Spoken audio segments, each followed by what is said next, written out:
अस्सलाम वालेकुम नाज़रीन, प्रोग्राम एग्री बिजनेस के साथ मैं हूं आपका मेज़बान डॉक्टर अमजद बुखारी। नाज़रीन, इस वक्त गंदम की फसल तकरीबन पक चुकी है, पक कर तैयार होने वाली है। कहीं कहीं गंदम की कटाई शुरू हो गई है, गहाई शुरू हो गई है, कहीं अभी देर है। तो ये ऐसा मरहला है जो बड़ा हसास है। आपने सारी मेहनत की है, उस मेहनत के फल हासिल करने का मौका है। फिर आप इसे बेचेंगे, कैसे बेचेंगे, ये भी अहम मामला है।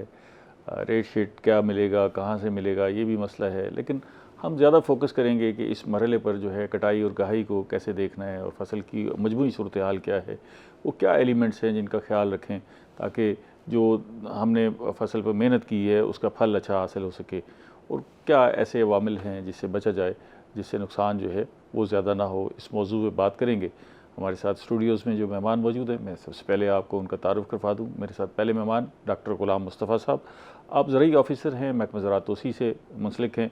उनसे जानेंगे कि महकमा किस नज़र से देख रहा है, क्या कैफियत है इस वक्त फसल की, क्या पोजीशन है, क्या टारगेट हासिल होते नज़र आ रहे हैं, क्या सूरत हाल है। और उनके साथ दूसरे मेहमान मौजूद हैं, राना मोहम्मद ज़ियाउल हक साहब, आप तरक्की पसंद काश्तकार हैं और वो काश्तकारों का पॉइंट ऑफ व्यू बेहतर अंदाज से बताते हैं, लेकिन रहते अक्सर गुस्से में। राना साहब, आपका भी बहुत शुक्रिया। ये आपका गुस्सा जो है ना, अमूमी तौर पर काश्तकारों के गुस्से को रिफ्लेक्ट करता है, ऐसे ही है ना? हाँ, तो कभी कभी तो खुशी होनी चाहिए। हाँ साहब, सर हालात आपके सामने हैं, आप देख लें, मैं चलें समझता हूँ। हालात पे बात करते हैं तफसील से। डॉक्टर साहब, क्या सूरत हाल है गंदम की, आप जिस नज़र से देख रहे हैं, ज़रा हमें वो पर्सपेक्टिव बताइए। जी बिस्मिल्लाहिर्रहमानिर्रहीम, बहुत शुक्रिया बुखारी साहब।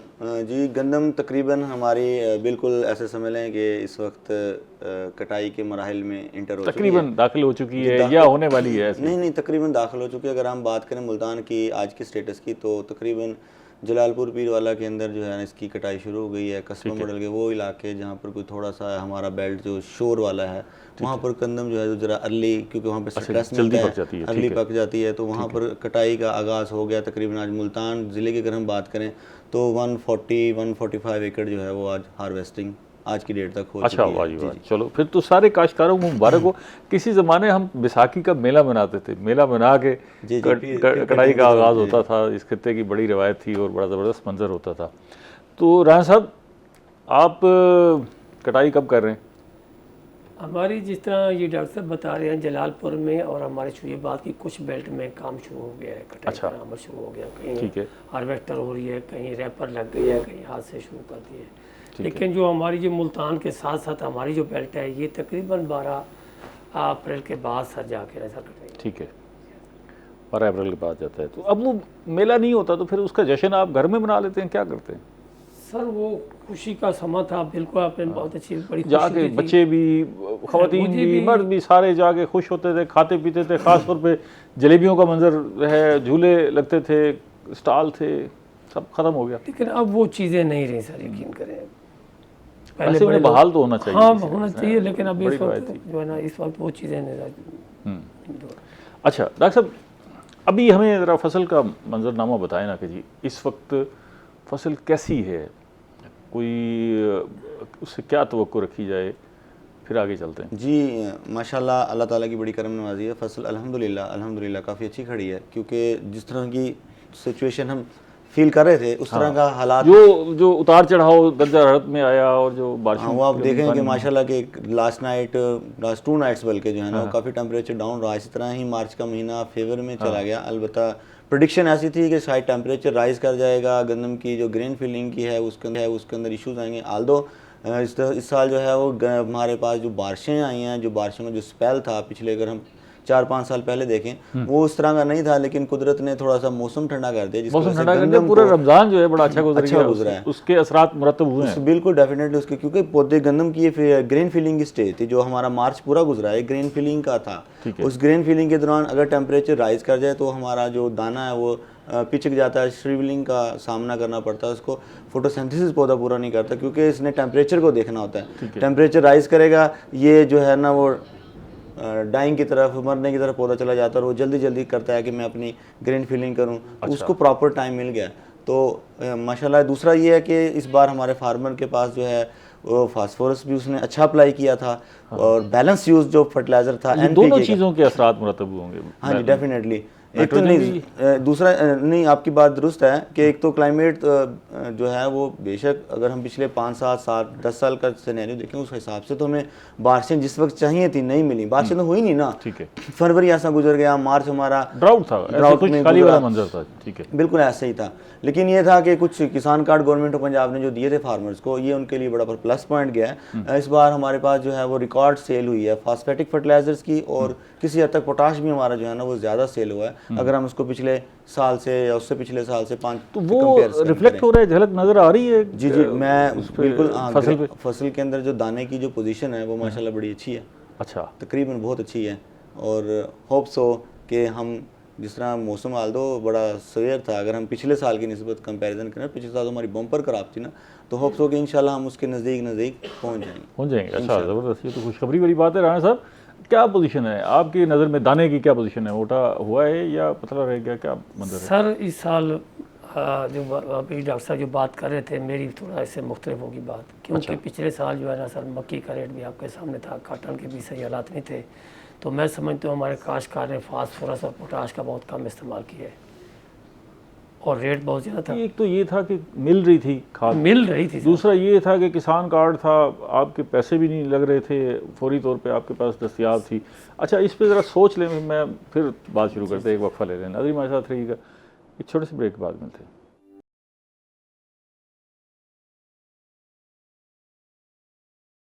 Welcome back. हम बात कर रहे हैं गंदम पर, गंदम की ताज़ा सूरत हाल क्या है। हमारे साथ एक्सपर्ट मौजूद हैं, ख़ास तौर पर राना ज़िया साहब जो हमारे इस खिते के तरक्की पसंद काश्तकार हैं वो भी मौजूद हैं। राना साहब, आप कह रहे थे, आपकी राय ये है कि फास्फोरस का और दीगर खादों का, नाइट्रोजन का इतना इस्तेमाल नहीं हुआ। जो महकमा ज़राअत की रिपोर्ट है वो ये है कि इस दफ़ा मुतवाज़न इस्तेमाल हुआ है, बेहतर इस्तेमाल हुआ है। उसकी वजह ये थी कि किसान कार्ड मौजूद था, काश्तकारों के पास पैसे मौजूद थे, फिर खाद मौजूद थी जो पहले गायब हो जाती थी, खाद मौजूद थी, और फिर कंट्रोल नरखों पर मिल रही थी। तो पूछना ये है कि चलें कहीं शायद किसी ने ना भी डाली हो, उसके असरात कहीं फसल पे नज़र आ रहे हैं। मतलब मैं ये जानना चाह रहा हूँ कि आपसे कि फसल बहुत अच्छी है या मुनासिब है, क्या मतलब इसको हम शुमार करें? डॉक्टर साहब देखिए, आपकी बात भी ठीक होगी, मेरे डॉक्टर साहब की भी बात ठीक होगी। पिछले सालों की निस्बत हमारी बारिशें होती थी बहुत कम हुई है। उस वक्त जो टिलरिंग का अमल था वो नहीं बना। उसके बाद ये जो आपकी कार्ड की बात कर रहे हैं, कार्ड सर मुजारे को तो मिला ही नहीं ना सर। ये बना है जिसका रकबा था 2 एकड़ 4 एकड़, ठीक है, उस पर आप मुझे पता है 28,000 रुपये मिले हैं, 29,000 रुपये मिले हैं, ठीक है, तो बंदा तो ले लेता है, मैं उसी तरह। लेकिन मुजारे को हमारा ज़्यादातर जो रकबा है और काश करता है वो मुजारा है, ठीक हो गया। उसके बाद खाद महंगी थी, डीजल महंगा था, बिजली के रेट महंगे थे। महंगी वाली बात उसकी वजह से खाद का कोई वो नहीं था, ठीक है, उसकी वजह से उधर बारिशें नहीं हुई, बारिशें हमारी एंड पे जाके हुई हैं। मैं तो कहता हूँ अल्लाह करे कि पैदावार बम्पर हो। लेकिन आपके ख्याल में क्या पैदावार हो सकती है इस दफा? सर अभी जो फिगर जो अभी तो कल मैंने रब्ता किया है, भावलनगर, मरोट और हमारे जो भावलपुर के एरिया में गंदम कटाई का अमल शुरू है, और वहाँ 30-35 मन से ऊपर पैदावार नहीं आ रही, जबकि पिछले सालों में इन दिनों 45-50। तो वैसे भी कटाई उन इलाकों में होगी ना जहाँ स्ट्रेस रहा, पौधे के ऊपर दबाव रहा। अभी अच्छी फसल तो आनी है ना जी, तो अगर वहाँ 35 मन आ रही है तो इसका मतलब है फिर तो ठीक है, फिर तो यहाँ 45 मन आएगी ना। अगर डॉक्टर साहब पिछले साल देखें तो वहाँ 55 मन, 50 मन, 60 मन की इब्तदा हकीकत बात है, ठीक है ना। तो उसके बाद सर अभी जो मैं देख रहा हूँ कि हमारी पैदावार वो नहीं आनी, अल्लाह करे बरकत अल्लाह डाल दे, लेकिन मुझे नहीं लगता कि मुनासिब ही पैदावार है कि ज़्यादा नहीं आनी। अच्छा, चलो अल्लाह खैर करे। अल्लाह खैर करे। डॉक्टर साहब, ये राणा साहब तो ज़रा कंट्राडिक्ट कर रहे हैं कि भी ऐसी सूरत हाल नज़र नहीं आ रही। आपकी रिपोर्ट्स क्या हैं इधर उधर से जो आ रही हैं बाकी इलाकों से? तकरीबन जो हमारे स्ट्रेसिंग एरिया ना, क्योंकि हमारी जहाँ पर अच्छी क्रॉप खड़ी है ना, जहाँ पर हमारा पानी था, तो हम तो बेसिकली मैं आपके साथ जो बात कर रहा हूँ वो मुल्तान रीजन की, मुल्तान डिवीजन की मैं बात कर रहा हूँ आपके साथ। तो वहाँ पर इतना स्ट्रेसी जो एरिया था ना, वहाँ पर हमारे पास जो रिपोर्ट हुआ है, वहाँ पर कोई तकरीबन कोई कहीं पे 38 से लेकर 42, यानी अगर आप एवरेज लगा लें तो 40 मंथ्स आ रही है। ये वो इलाके हैं जहाँ अंडर स्ट्रेस हैं, ठीक है। होप सो कि इंशाल्लाह इससे इम्प्रूवमेंट होगी। कुछ अर्सा पहले जहाँ जब पानी की ज़रूरत थी उस वक्त नहरी पानी दस्तियाब नहीं था, नहरें बंद रही और पानी दस्तियाब नहीं था, उसके भी असरात को मुरतब हो रहे हैं। डेफिनेटली उसका एक स्पेल तो था, लेकिन मेरा ख्याल है कि फार्मर हमारे मुल्तान के अंदर अगर हम बात करें तो उनके पास अवेलेबिलिटी रिसोर्सेज है फार्मर के पास। एक तो सोलराइजेशन का जो है ना रुझान आ गया, तो पानी फार्मर ने लगाया और महकमा ज़राअत ने बाकायदा इसकी कैंपेन भी चलाई थी कि 1 एक्स्ट्रा वाटर, कि एक आपने पानी एक्स्ट्रा लगाना है। एंड क्योंकि क्लाइमेट उस वक्त आपको पता होगा फेब के अंदर जो थोड़ा सा टेम्परेचर बढ़ गया था, तो इस लिहाज से साहब ये पानी की सूरत हाल रही ऐसी क्या? महकमे तो सर गन्ना में भी लगवा दी, महकमा तो कहता है सर सारी ओके की रिपोर्टें देता है। मुझे ये बताएं, पानी जो है ना ये बहुत ज़रूरी है, और हमारे कुछ एरिए शुजाबाद का इलाका और मुल्तान का और जलालपुर में जहाँ कड़वा पानी है, और फसल के लिए सर मैं कहता हूँ नहरी पानी तो बहुत ही अच्छा है, बेहतर होता है, लेकिन पानी नहीं है। अभी भी हालत ये देख रहे हैं, पहले भी यही था, पानी तो इस वक्त है नहीं। इस वक्त पानी का ज़ाहिर मसला तो किसी इंडिविजुअल तो नहीं है ना, क्योंकि मेरा और आपका मसला नहीं, पूरे मुल्क का मसला है। हम अपने जो पानी की तकसीम है उसको बेहतर करेंगे, पानी को बचाएंगे, अपने जो हमारे पास ज़राए हैं उसको बेहतर इस्तेमाल करेंगे तो ठीक है, नहीं तो फिर आहिस्ता आहिस्ता मज़ीद फंसते जाएंगे। ये तो बड़ा मसला है। अच्छा डॉक्टर साहब, अब थोड़ा सा देखते हैं कि इस वक्त जो फसल जिस कैफियत में है, आपकी रहनुमाई काश्तकारों को चाहिए कि मिसाल के तौर पर कोई मिड अप्रैल में जाके कटाई शुरू करता है, तो उसके पास ये दिन है ना, आधा महीना है तकरीबन। जी जी ठीक है, इस आधे महीने में किसी देखभाल की ज़रूरत है या फसल को उसके हाल पर छोड़ दे बस, ठीक है जो होना था हो गया? जी डॉक्टर साहब, इस वक्त फसल जो है ना वो क्योंकि अपनी तकरीबन मैच्योरिटी कंप्लीट कर चुकी है, उसने जस्ट अपनी मॉइस्चर को मेंटेन करना है। ठीक है, अगर आप फील्ड में जाएं तो आपको वहाँ पर नज़र आएगा कि इस वक्त मॉइस्चर जो है वो जो थोड़ी सी लेट थी वहाँ पर कोई 30% है, अदरवाइज 25-20 के राउंड अबाउट मॉइस्चर है। ठीक है, और जब ये आ जाएगी हमारी 14, 16, 18 तो हम यहाँ पर हार्वेस्ट कटाई के लिए तैयार हो, कटाई के लिए रेडी हो जाती है। अच्छा, इसका मतलब है आइडियल क्या है कि नमी कितनी होनी चाहिए कटाई के लिए? नमी कटाई के लिए वो डिपेंड करेगा डॉक्टर साहब कि आपने उसका एंड प्रोडक्ट कहाँ पे लेके जाना है। अगर आपने उसको स्टोरेज करना है, फॉर एग्जांपल कि आपने उसको वीट के अपना सीड के लिए स्टोर करना है, तो उसके अंदर 10% मॉइस्चर होनी चाहिए।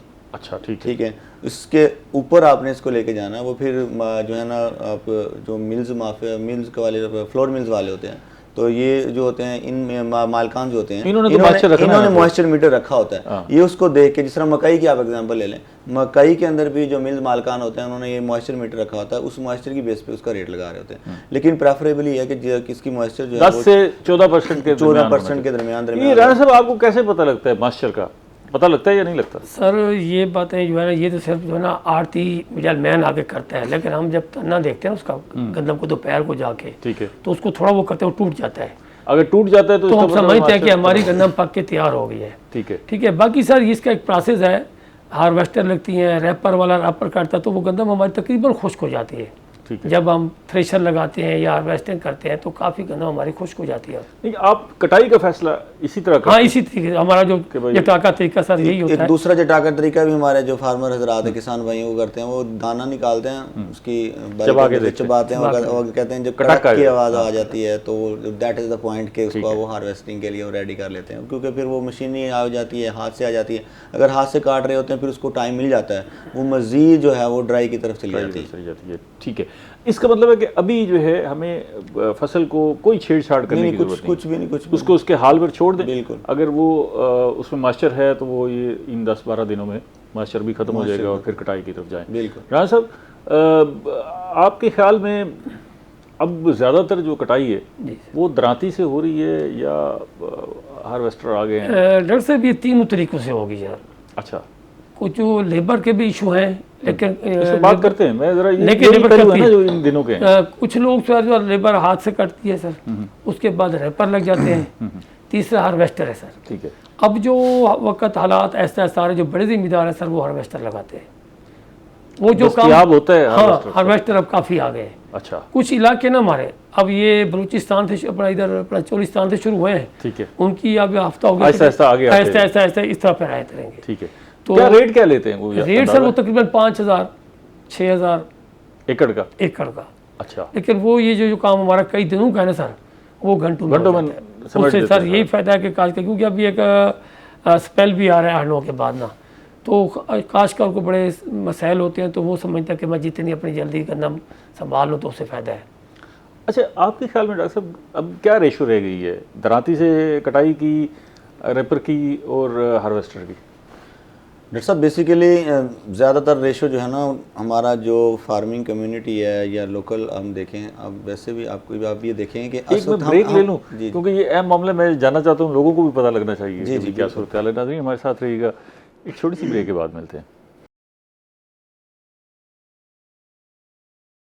वेलकम बैक नाज़रीन, हम गंदम पे बात कर रहे हैं, हमारे साथ एक्सपर्ट्स मौजूद हैं, उनसे गुफ्तगू हो रही है कि इस वक्त गंदम पक चुकी है, उसकी कटाई का मरला है, गहाई का मरला है, उसमें क्या एहतियातें करनी है। डॉक्टर साहब, वो मैं एक सवाल आपके पास छोड़ के गया था कि अगर एक अंदाज़ा लगाया जाए तो वो जो कटाई है रेपर से, दरांती से और हार्वेस्टर से, इसकी क्या शरह आपको फील हो रही है? डॉक्टर साहब इस तरह से है कि पहले जिस तरह हम देखते थे, बचपन में आप भी देखते थे कि उस वक्त शाज़ो नादर ही शायद कोई कटिंग मशीन या रैपर भी नहीं, रैपर भी अवेलेबल, और गहाई भी जिस अंदाज से होती थी, बस अल हफीज़ अलमान, बिल्कुल, वो तो पंखे चलते थे, ठीक है, बहुत बहुत मुश्किल हालात थे, 2-3 माह लग जाते थे लोगों को अपनी गंदम जो है ना अपने घर में स्टोर करते थे, समेटने में। लेकिन आपको पता है कि अब एक तो क्लाइमेट चेंज हो रहा है, बारिशों का कोई एक्सपेक्टेशन नहीं होती कब किस वक्त आ जाए, कब माहौल चेंज हो जाए। फिर फार्मर जो है ना वो हमारा बड़ा विजिलेंट हो गया, उन्हें पता है कि मैं जितनी जल्दी अब कॉटन के अपना गंदम के बाद उसने जितनी जल्दी कॉटन लगानी है उतनी अच्छी वो प्रोडक्शन भी उससे अचीव कर लेगा। तो रेशो बढ़ रही है सर ये। दूसरा, हम बीइंग जो है ना वो इंसान जो है वो थोड़ा सा कंफर्टेबल जोन की तरफ जा रहे हैं, तो हमें लेबर का, बेशक अपना राणा साहब इस बात को बैट भी करेंगे कि हमें लेबर, हमारे फार्मर्स को लेबर भी नहीं मिल रही, दस्तियाब अवेलेबल नहीं होती। किसी ज़माने तो सारे शहर खाली हो जाते थे, लोग फसलों की कटाई के लिए चले जाते थे, गन्नम की कटाई के लिए सारे लोग, अभी लोग निकलते हैं, लोग कंस्ट्रक्शन का काम रुक जाता है। एग्जैक्टली ऐसे, लेकिन लोग अब भी निकलते हैं, लेकिन उस जिद्दत के साथ, उस जोशो खरोश के साथ और वो वलवला नज़र नहीं आता जो आज से कोई 20-25 साल नज़र आता था। तो ये ट्रेंड जो मशीनरी ट्रेंड है ये इंक्रीज़ हो रहा है, क्योंकि इसके अंदर तो टाइम की सेविंग भी है। फार्मर अपनी जो है ना वो घंटों के अंदर ही अपना 1-2 घंटे के अंदर उसका एक समेटा जाता है। अंदाज़न वो आपने अंदाज़ा नहीं बताया, 20-30% अभी होगी किस चीज़ का दरांती से? हाँ, तकरीबन 30% से ज़्यादा है, बल्कि कुछ इलाके हैं, मसलन आपका आप देख ले, चलो अपना ये जो मेरे पास 2 एकड़ गंदम है, तो मैं क्या हार्वेस्टर लाऊंगा और क्या रेपर लाऊंगा? मैं तो जाहिर है वो दरांती वाला काम करूंगा। अगर आप शहरी इलाके के अंदर बैठे जहाँ पे आपको लेबर नहीं मिली, वहाँ पर आपको आप मजबूरन लेके आएंगे। बेशक आप कहेंगे भी चलो मैं किसी मजदूर को दे दूँ, किसी गरीब बंदा कोई आगे अपनी रोजी बना जाए, तो वहाँ पर नहीं मिलेंगे। लेकिन थोड़ा सा जब आप बैकवर्ड एरिया में आप चले जाएं, वहाँ पर अगर रैपर्स की फैसिलिटी नहीं है तो वहाँ पर लोग आते हैं और लेते हैं। और बाकायदा ये होता था दरांती से काट के आपने ढेर लगा दिया, थ्रेशर आई ना, एक ही दफ़ा सारे इलाके का जो है ना उसकी निकाली, फिर अगले की निकाली, फिर अगले की निकाली, इस तरह से वाया हो जाता था। तो ये जो रेपर है इसकी क्या रेशो है अंदाजन? सबसे ज़्यादा जो बड़ा जिम्मेदार जो है सर वो करवाता है हार्वेस्टर से। उसके बाद अगर खड़ी गंदम हो तो इससे खर्चा भी कम है सर। उसके बाद लगाते हैं रैपर, ठीक है। उसके बाद आ जाती है हाथ की कटाई।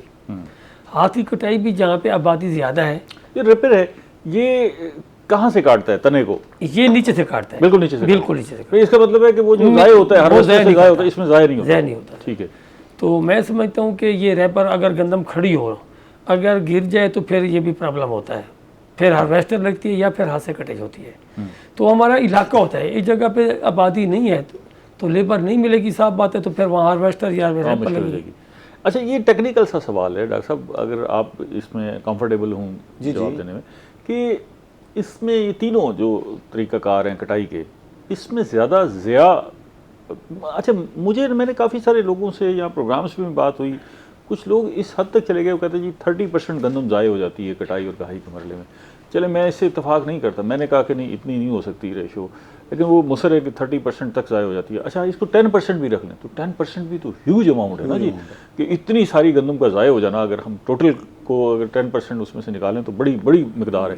तो इन तीनों तरीक़ाकार में ज़्यादा किससे नुकसान होता है? डॉक्टर साहब, सबसे कम नुकसान आपका जो है ना वो कंबाइन हार्वेस्टर से होता है। उसके लिए चीज़ें देखनी है, आपकी गंदम गिरी हुई ना हो, अगर आपकी गंदम लेटी हुई है, वहाँ पर आपका हार्वेस्टर उस एफिशिएंसी के साथ नहीं चल पाएगा। फिर आपकी जो मशीनरी है उसकी एफिकेसी अच्छी होनी चाहिए। हमारे अक्सर जो ये अपना हार्वेस्टर वाले हजरात जो आते हैं लेने के लिए, ये चलाते हैं जो ठेकेदार होते हैं, ये इनकी मशीनरी आपको पता है ये जो है ना वो सेकंड हैंड वहाँ से करते हैं।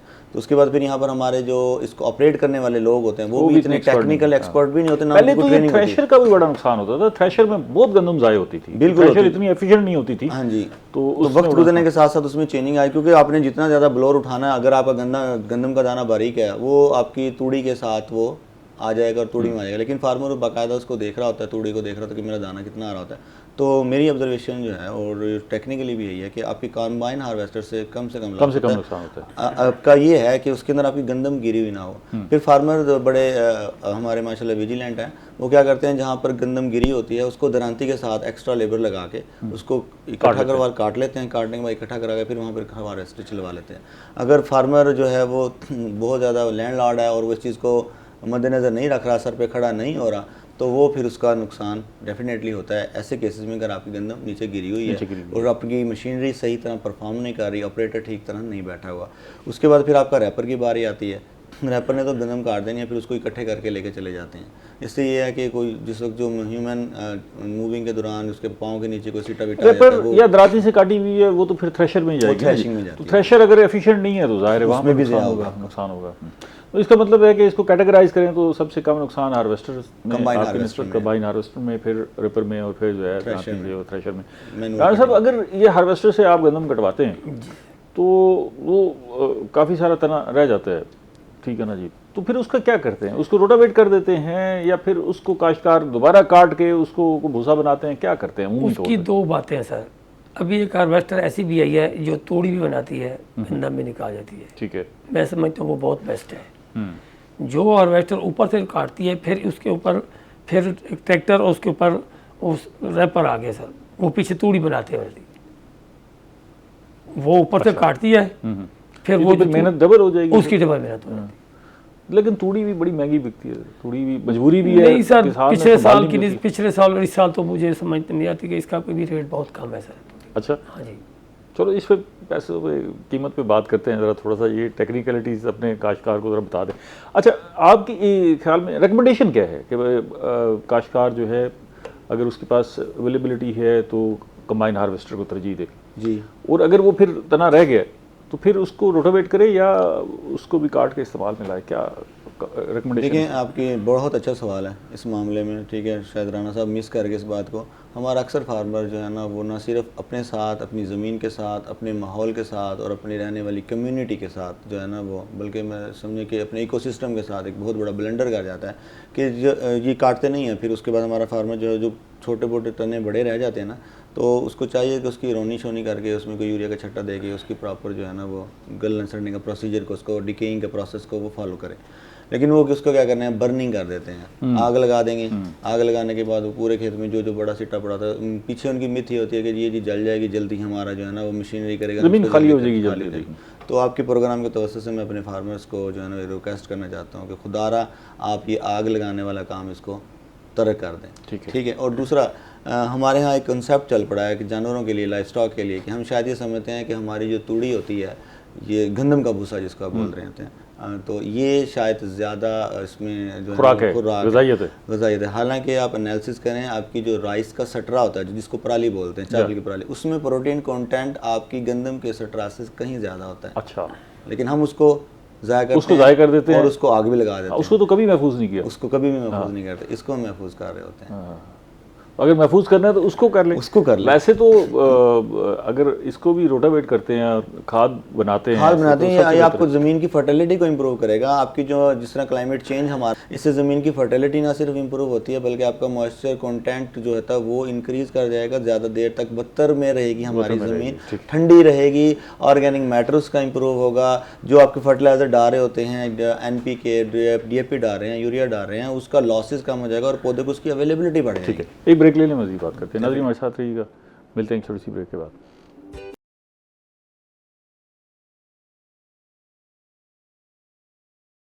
वेलकम बैक नाज़रीन, हम गंदम की फसल पे बात कर रहे हैं। गंदम इस वक्त कटाई और गहाई के मरले में बड़ा अहम मरला है। आपने जो मेहनत की है पिछले अरसे में, 6 महीने आपने लगाए हैं, बीज इकट्ठा किया, ज़मीन तैयार की, पानी के हसूल, खादों का हसूल, बीज का हसूल, ये फसल लगाई, फिर इसकी देखभाल की, अब इसके फ्रूट का वक्त है। इसमें क्या एहतियातें करनी है, क्या कुछ नहीं करना, इस पर हम बात कर रहे हैं, और क्या तरीक़ाकार है जो कटाई के लिए अडॉप्ट करना है और गहाई के लिए अडॉप्ट करना है। हमारे साथ माहिरीन मौजूद हैं। राना साहब, जिक्र हो रहा था अभी जो ये सारा कुछ डॉक्टर साहब बता रहे थे, इससे काश्तकार को आगाही है या उसे मज़ीद ये सब कुछ बताने की ज़रूरत है आपके ख्याल में? मैं समझता हूँ सर, अब मुझे भी 40 साल हो गए हैं, तो महकमा ज़राअत भी अपनी एक्टिविटीज़ करता रहता है, पैगाम भी देता है, हमें आगाही भी देता है। अब 30-40 साल तक हमें पता नहीं चला तो मुझे समझते अल्लाह ही हाफ़िज़ है सर हमारा। अब 40 साल से मैं गंदम को, अब हमें भी समझ नहीं 40 साल आपको पता चला है या नहीं चला? 40 साल सर देखिए, अभी हमें पता है गंदम कटाई करनी है, इसको इस तरीके से करना है, ठीक है। बाकी एहतियाती तदबीर होती है, जैसे अब भाई की एक बात बहुत मुझे भी, अच्छा, ये चीजें ना बदलती भी रहती हैं, बिल्कुल हालात के साथ बदलती है। मैं भी इस चीज़ से इत्तेफाक करूंगा, बल्कि मैं अपने काश्तकारों को ये बड़ा पैगाम दूंगा कि जैसे भाई ने बात की है, जो हम मुझे उसका नाड़ को आग लगाते हैं, बहुत बुरी बात, बड़ा जुल्म करते हैं, बहुत जुल्म है। मैं समझता हूँ ये ज़मीन के साथ बहुत बड़ा जुल्म है। तो उसमें जरखेज़ी पैदा होती है, उसको हमें नहीं जलाना चाहिए, उसको रोटिवेट करना चाहिए, उसको चीज़ें लगानी चाहिए, उसको कभी भी आग नहीं लगानी चाहिए। ठीक है, ये तो बड़ी मामला है। ये हमारा काश्तकार ज्यादती करता है, मैं समझता हूँ ये ज़मीन के साथ भी जुल्म है। अब आपके पसंदीदा मौजू पे भी गुफ्तगू करते हैं, वो गंदम का रेट है ना बहुत सर, यही बस। अब मुस्कुराहट आई आपके चेहरे पे। मुस्कुराहट क्या सर, देखे ना सर, गंदम तो लग गई सर। सबसे क्या रेट होना चाहिए आपके ख्याल में? डॉक्टर साहब, आप अगर आप भी कैलकुलेट करें, ये डॉक्टर साहब भी करें, तो हमें 3400 रुपया मन पड़ती है। आप इसको कैलकुलेट करके देख लें। अच्छा, अब गंदम हमारी बिके 2022 में, जो हालात अभी आप रहीम यार खां और इन लोगों की। अच्छा, मैंने कुछ चक्कियों पर विजिट करके देखा, मैंने कभी अंदाज़ा हो ना, तो चक्की वालों से पूछा तो उन्होंने कहा हम नई गंदम जो है वो 2400-2500 रुपये ख़रीद रहे हैं, और जो पुरानी गंदम है वो 2800 रुपये ख़रीद रहे हैं। मैं असेसमेंट करने गया था, मैंने कभी अंदाज़ा हो तो अगर वो 2400-2500 भी है, फिर भी आपकी ख्वाहिश से तो 1000 रुपये तकरीबन कम है। डॉक्टर साहब यकीन करें, डॉक्टर साहब मुझे तकरीबन आपको बताया 40 साल हो गए काश्तकारी करते हुए ना। यकीन करें, जो मुझे तकलीफ परेशानी, फ्लड भी आए हैं, ज़ाला बारी भी हैं, अल्लाह का शुक्र अदा करते हैं, हर हाल में करना चाहिए। यकीन करें आप, ये मैं आपके दिल की बता रहा, जो मुझे तकलीफ 2500 में हुई है ना, वो आज तक मुझे कोई तकलीफ नहीं हुई जितनी उसमें हुई है। और इस साल भी मैं आपको एडवांस बता रहा हूँ बात, हमारी पॉलिसी नाकिस पॉलिसी गवर्नमेंट की, यकीन करें अगर ये ऐसा हालात हुए तो मैं समझता हूँ ये पाकिस्तान की तारीख में ऐसा। देखिए, हुकूमत की नाकिस पॉलिसी क्या हो सकती है? देखिए सर, गंदम को आप ये चाहते हैं कि हुकूमत खरीदे। डॉक्टर साहब, रेट उन्होंने निकाला है 2800-2900। अच्छा, रेट तो जितना मर्जी पिछली दफा निकाल दिया था, रेट ज्यादा निकाल दिया था। डॉक्टर साहब, पिछले साल का अगर मुआवजा करें, पास्को ने खरीदी, मिल वाले ने खरीदी, तो फिर ताकतवरी बेच गया ना जी, वो सारी तो इतना फर्क आ गया गंदम के रेट में। इतना फर्क है, 3 सूबों का रेट 3900 था, और पंजाब के साथ ज्यादा जुल्म तो ये हुआ कि उसका रेट जनाब आपने। अच्छा, आपके ज़हन में क्या मैकेनिज्म होना चाहिए भाई? अच्छा, रेट मुकर्रर कर दिया जी, आप कहते हैं कि 3400-3500 रुपये मुकर्रर कर दिया जी। अब 3500 रुपये अगर कोई खरीदने के लिए तैयार नहीं होगा तो फिर नहीं बिकेगी। सिर्फ एक चीज़ है, मैं आपको 2900 है ना सर, मैं मिसाल रेट तो ये हमारे बारे नहीं आता, लेकिन 2900 में कोई लेने वाला ही ना हो, कोई खरीदने वाला हो, तो हम आगे फसल कैसे लगाएंगे, हम अपने घर को कैसे चलाएंगे? ये तो मैं कहता हूँ जुल्म है बहुत बड़ा। अब अगर गंदम के ये जो अभी हालात देख रहा हूँ मैं, और देखना डॉक्टर साहब, गवर्नमेंट लेती थी हमारी, दाना बिक जाता था, हमें रेट अच्छा मिल जाता था, ठीक है। अब वो 3900 वाली गंदम डॉक्टर साहब आपकी 2200 को लेने वाला ही ना हो, तो आप मुझे बताए क्या होगा? ये बात तो सही है, बहुत बड़ा ज्यादती है। और अच्छा डॉक्टर साहब, ये आपका मौजू नहीं है, क्योंकि हम आपको किसी उलझन में नहीं डालते कि जी इसका रेट क्या होना चाहिए, क्या नहीं होना चाहिए, लेकिन वो कोई टेक्निक्स तो आपके ज़हन में होंगी जिसको अडॉप्ट करके काश्तकार अपनी गंदम का बेहतर मुआवजा हासिल कर सकते हैं, वो उनसे बता। जी डॉक्टर साहब, बिल्कुल है। देखें, अगर आप वर्ल्ड के तरफ फोकस करें ना जाके सर, जिस तरह पिछले 4-5 साल में एक हमारा ट्रेंड चला है उसका मुख्तलिफ वैल्यू एडिशंस का, तो हमारी कुछ प्राइवेट सेक्टर्स को, सारी बात है गवर्नमेंट हर जगह तो पार्टिसिपेट नहीं कर सकती ना कहीं पर सब्सिडाइज की सूरत में। हाँ जी, वसाइल भी नहीं है, अब वो दौर खत्म हो गया। ये अकेला पाकिस्तान में नहीं है सर, ये पूरे आप देखेंगे ना अमेरिका के अंदर, ठीक है, आप देखें उन्होंने अपने डिपार्टमेंट्स को भी प्राइवेटाइज कर दिया, हेल्थ को, एजुकेशन को, ऐसा ही सिलसिला चलता रहा है। तो हमारे फार्मर्स को चाहिए कि वो वैल्यू एडिशन की तरफ जाएं सर, जब तक हमारी तो वैल्यू एडिशन की तरफ नहीं जाएगा ना जी, जाएगा कॉर्पोरेट तो फार्मिंग या उसमें तो फसल उगानी है और उसको काट के फिर बेच देना है, उस वो वैल्यू एडिशन। मैं बड़े फार्मर्स की बात कर रहा हूँ, इन सेंस ऑफ कोई मिल्स वगैरह या कोई ऐसा सेटअप हो कि हमारी प्रोडक्ट्स की वैल्यू एडिशन। ये मैं चाह ये रहा था कि आप जरा वो गंदम के फार्मर को टेक्निक बताएं कि एक तो या तो फौरी वहीं बेच दे, कुछ दिन होल्ड करे। आपके ख्याल में बतौर ऐसे ये नहीं कि कोई लायबिलिटी आप पर डाली जा रही है, अगर आपके ज़हन में कोई है तजवीज़, नहीं तो फिर राणा साहब से पूछेंगे। नहीं, मेरा ख्याल ये है कि देखिए हमारा फार्मर के पास अगर उसके पास इतनी नो हाउ है, क्योंकि ये है demand and supply. Last year अगर हम कंपैरिजन करें कि लोगों ने गंदम अपने घरों में रखी कि शायद इसका रेट इंक्रीज करेगा, लेकिन उनके पास स्टोरेज की ना टेक्निक्स थी, ना उन्हें उसके कोई उसका पता था कि उन्होंने स्टोर कैसे करना है, उसके मॉइस्चर कंटेंट कितना रखना है, उसके अंदर जो है ना वो इसलिए इसका मतलब ये हुआ कि अगर आप स्टोर करने की बेहतर सलाहियत नहीं रखते उसको तो बेच ना करें। डेफिनेटली मैं कह रहा हूँ इसमें इसी तरह की बात है। लोगों ने अपनी तकरीबन आप ये देख लें 50% 60% ऐसे फार्मर भी थे जिनकी 80% तक गंदम डैमेज हुई और उन्होंने ऐसे ही फेंकी है, क्योंकि उनको स्टोरेज की ना नो हाउ नहीं थी, ना उनके पास टेक्निकली महारत थी, तो इस तरह हो जाती है अगर तो फार्मर्स जो है ना। लेकिन दूसरी बात डॉक्टर साहब ये भी है कि फार्मर बेचारा जो फसल उठा रहा होता है उसने उसी से ही पैसा लेना होता है और आगे जो है ना अपनी फसल नेक्स्ट काश्त करनी होती है। अगर वो उसको स्टोर कर देगा, उसका जो साइड पैसे का जो सर्कल है वो ब्लॉक हो जाएगा। इस चक्कर में ना फंसे, उसको सेल आउट करे। राणा साहब, पहले तो ये था कि जी आपने गंदम कटाई की है, गहाई की है, मौके पे ही आड़ती आ जाता था जी, वहीं रेट लगता था, उठाता भी वो खुद ही था। अब आड़ती आ रहे हैं या नहीं आ रहे? सर मैं समझता हूँ खामोशी है। अच्छा, यकीन करें इन दिनों हमें लोग, हमारा हमसाया, हमारे दोस्त, हमारे भाई हमें एडवांस पैसे देते थे कि यार हमें गंदम चाहिए भाईजान, 10 मन चाहिए, 50 मन चाहिए, 100 तौर पे बेचते। आपके तजर्बे की जो है ना उसके पेश नजर हम पूछ रहे हैं कि 70% हमारा छोटा काश्तकार वो बेचारा नहीं रख सकता, नहीं रख सकता। उसको संभालने की अपनी कास्ट आ जाती है, वो ऊपर पड़ जाती है। हमारे पास शक्कत ही नहीं है। हमने आगे फसल लगानी है, हमने चावल लगाना है, हमने आगे काटन लगानी है, हमने घर के अखराजात चलने, हमारी साल की ये रोजी है। गंदम एक बल्कि काश्तकार के पास तो ये शक्कत भी नहीं है कि वो अपनी गंदम को समेट के बोरियों में भर के किसी गोदाम तक जाए। उसको तो ये सिस्टम हमेशा सूट करता है कि वहीं पड़ी हुई उसकी गंदम बिक जाए। जो मिडिल मैन है वो 100-200 रुपए कम भी दे जाता है तो उसको वारे आता है कि यार मेरी चलो ये जान छूट गई, मैं इस मुश्किल से बच गया। जो काम इस साल हो रहा है मैं समझता हूँ तारीख में ऐसा नहीं हुआ। डॉक्टर साहब देखिए गवर्नमेंट पॉलिसियां बनाई, पहले उसका तरीका। तो एक बात बड़ी वाज़ेह है, ये ज़रा ज़हन में रखें कि अब अगर आप ये सोचेंगे कि जी हुकूमत ये रेट मुकर्रर करेगी, फिक्स करेगी, फिर हुकूमत ख़रीदेगी और गोदाम भर के रखेगी और फिर बेचेगी, वो वाला चैप्टर तो हो गया ख़त्म। ठीक है ना।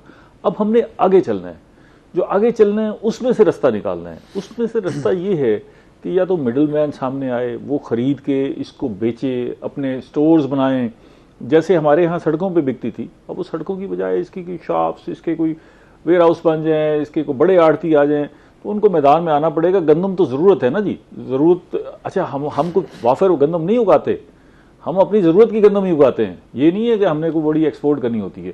तो प्रोग्राम का टाइम ख़त्म हो गया। आप दोनों मेहमानों का बेहद शुक्रिया। नाज़रीन, हम गंदम में बात की है। गंदम आपकी इंतहाई अहम मरहले में, कोशिश करें कि अब जो ज़िया है उससे बचे। ये जो हार्वेस्टर के दौरान और कंबाइन हार्वेस्टर के दौरान, रिपिंग के दौरान और जो है कटाई के दौरान काफ़ी ज़्यादा होता है, इससे बचना है। अच्छी एफिशिएंट मशीनरी इस्तेमाल करें और अपने वसाइल में इजाफा करें।